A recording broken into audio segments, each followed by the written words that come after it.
In this video, I'm going to show you 5 creative camera angles to help elevate your food videos and the tools required to rig them up effectively.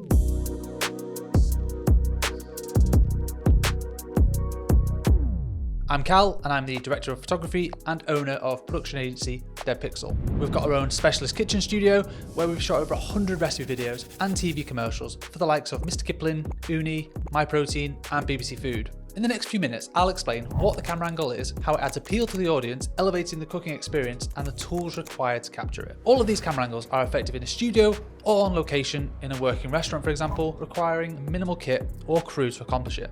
I even give a quick lighting tip later in the video that'll make you wonder how you ever filmed food without it. But now, on to the first shot idea.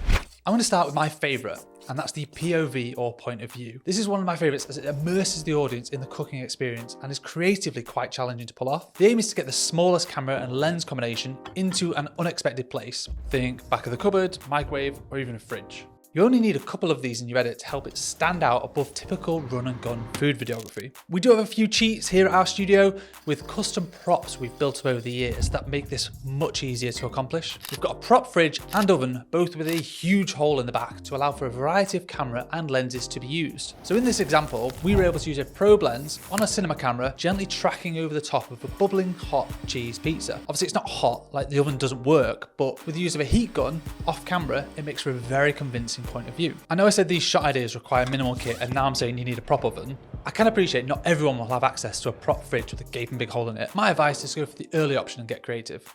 GoPros or Insta cameras or even your phone are perfect for this. It's all about putting the camera in an unexpected place.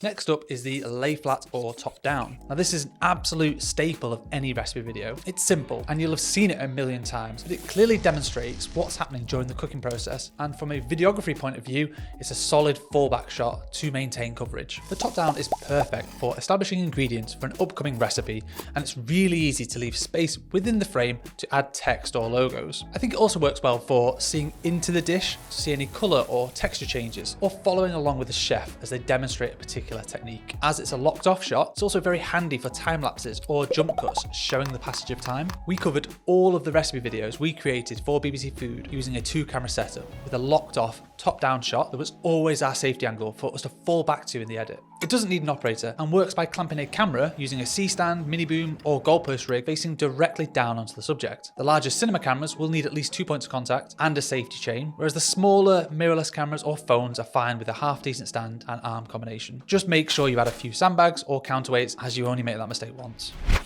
Next up is the side profile, where effectively you need to be to the side of the action. We do this for our uni recipes all the time, and it makes the audience feel like they're right there with the chef cooking the food. It doesn't require any clamps or fancy props. It's all about positioning. You can utilize foreground detail, like this, to add depth and interest to your image. In these examples, I've used a few different pieces of glassware placed close to the lens to dirty the shot. It helps frame the image and draws the audience's attention to what's in focus. And a quick lighting tip for more cinematic images is to backlight and bounce. And by that I mean frame up your shot opposite your main key light and bounce some light back onto the subject. You'll get beautiful shadows and highlights in your image and wonder how you ever filmed food any other way. So just remember, backlight and bounce. Back to the camera angles.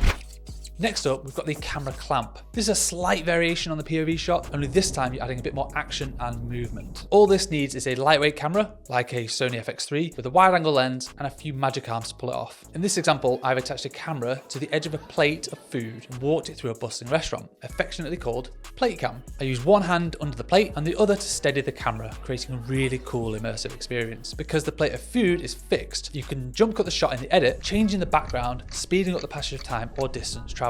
You can clamp the camera facing outwards onto the scene as a first-person perspective or flip it around entirely. Both work beautifully. Finally, we've got the underneath the food angle, which I think the name needs work, but I'll try and explain. You may have seen other creators use this angle by simply pointing the camera up and dropping food or sauce onto the lens. I really wouldn't advise this as it's highly likely you'll damage the kit or put scratches on the lens that are very, very difficult to remove. The way I do it is by using a fish tank or a Perspex tray propped up on boxes. This way I can get the camera physically further away from the food and focus on the contact point, which in this case is the bottom of the fish tank. We've used this shot for a super slow motion shoot where we filled the tank with water and dropped spaghetti as though the camera was in the bottom of a boiling pot. More on that on another video, but it worked really, really cool. Now your challenge is to get creative in the kitchen and find new and interesting ways to show off the food that'll excite the viewer and leave them wondering how you did it. you can go off and create an interesting recipe video or a foodie ad using just these 5 camera angles. I really hope that helps. This is the first time I've made a video like this, so what did you think? Let me know in the comments and feel free to ask any specific questions on these techniques and subscribe if you want to see more. Peace.